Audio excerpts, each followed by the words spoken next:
morning sun rises over Pag-asa Island as tension builds in the South China Sea. A Manila TV anchor reports, Chinese vessels spotted near Pag-asa. Philippine patrols are on high alert. Soldiers scan the horizon, watching for any sign of trouble. The Philippine flag flutters above the municipal hall, a symbol of defiance. Here, sovereignty and survival are at stake. Pag-asa stands on the front line.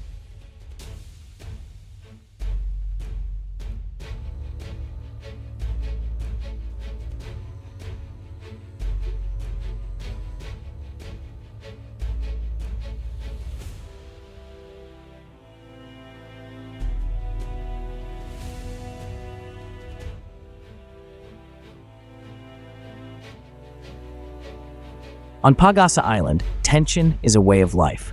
Islanders wake to patrol planes and distant ships, always alert. They sweep sandy yards, gather rainwater, and keep watch on the horizon. Children play basketball, their laughter mixing with the drone of military radios. Medicine is precious, arriving only when weather and security allow. Fishermen mend nets and trade stories of being chased by foreign vessels. Despite hardships, hope persists on Pag-asa Island.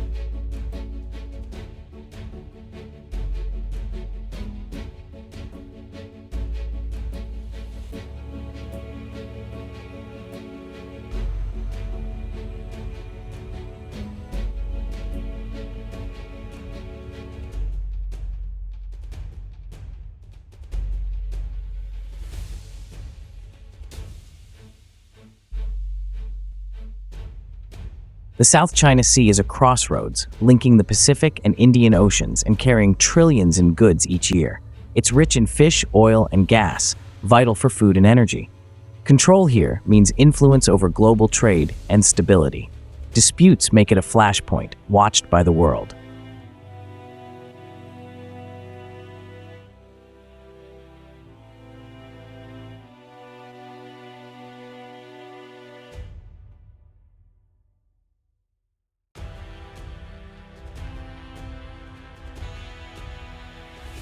The Spratly Islands are scattered reefs and islets in the South China Sea, claimed by China, the Philippines, Vietnam, Malaysia, Brunei, and Taiwan.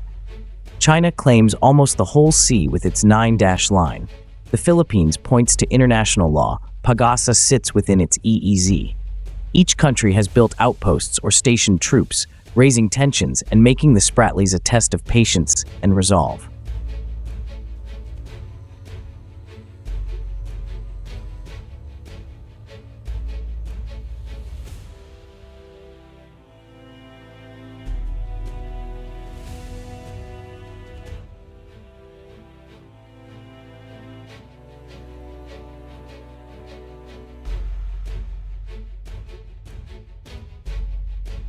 Pag-asa Island is unique in the Spratlys, home to about 200 civilians, living alongside soldiers and Coast Guard. Families, teachers, and officials share simple, weather-beaten homes with security forces. Community events and daily routines bring everyone together, soldiers included. Their unity is a message. This is Philippine land, not just a military outpost.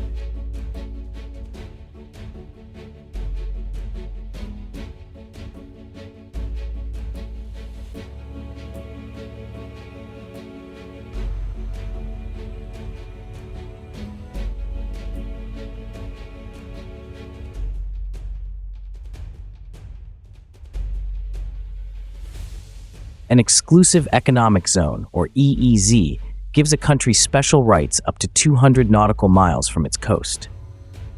Pag-asa Island lies deep inside the Philippines' EEZ. In 2016, an international court ruled in favor of the Philippines, rejecting China's 9-dash line, but China ignored the ruling and kept building in the sea. The challenge remains, how can the Philippines enforce its rights when power on the water matters most?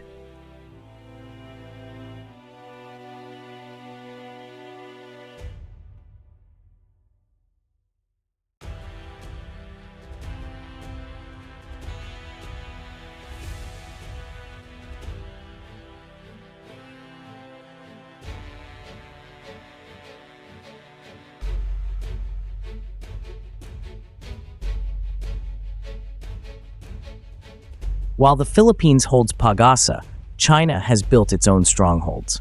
Over the past decade, China has turned reefs into massive artificial islands, complete with runways, radar towers, ports, and military bases. Mischief Reef, Subi Reef, and Fiery Cross Reef now bristle with missiles and aircraft hangars. Chinese Coast Guard and militia vessels patrol these waters daily. They have blocked Filipino fishermen, chased away supply boats, and even fired water cannons. Their message is clear: this is our sea, no matter what the law says. For the Philippines and its neighbors, these moves are alarming. China's might is growing, and its actions are changing the balance in the South China Sea. Island building creates facts on the ground that are hard to reverse. The risk of miscalculation or conflict goes up with every new base. Yet even surrounded by these fortresses, Pag-asa stands firm. Its tiny community faces a giant. Their resolve is the front line in a much bigger struggle.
On paper, the Philippines has the law on its side. The 2016 ruling and the United Nations Convention on the Law of the Sea, UNCLOS, both support its claims. But on the water, reality is harsher. Chinese ships outnumber and outgun Filipino patrols. Sometimes supplies to Pag-asa are delayed or blocked. Local officials work hard to keep the island livable. They fix what breaks, help families, and report every incident. The military trains for emergencies, but resources are limited. Residents know they are a target, but they refuse to leave. International help matters, but friends can only do so much. The US and allies send ships and make statements, but the day-to-day risk falls on those living on Pag-asa.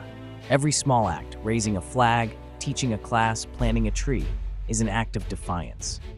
The gap between what is legal and what is possible shapes every decision. For Pag-asa, survival means more than just holding territory. It means holding hope.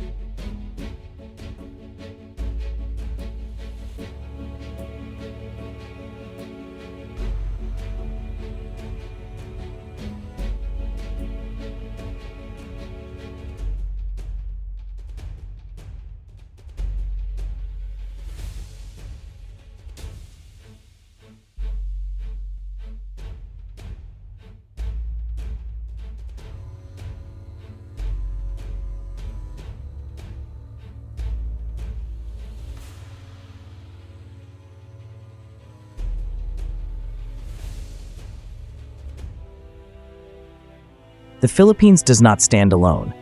Law, alliances, and hope shape Pag-asa's story. The US, Japan, and Australia support with patrols, training, and aid. But Pag-asa's best defense is its people, their faith, resilience, and determination. As long as Pag-asa stands, the story of the Philippines in the South China Sea continues.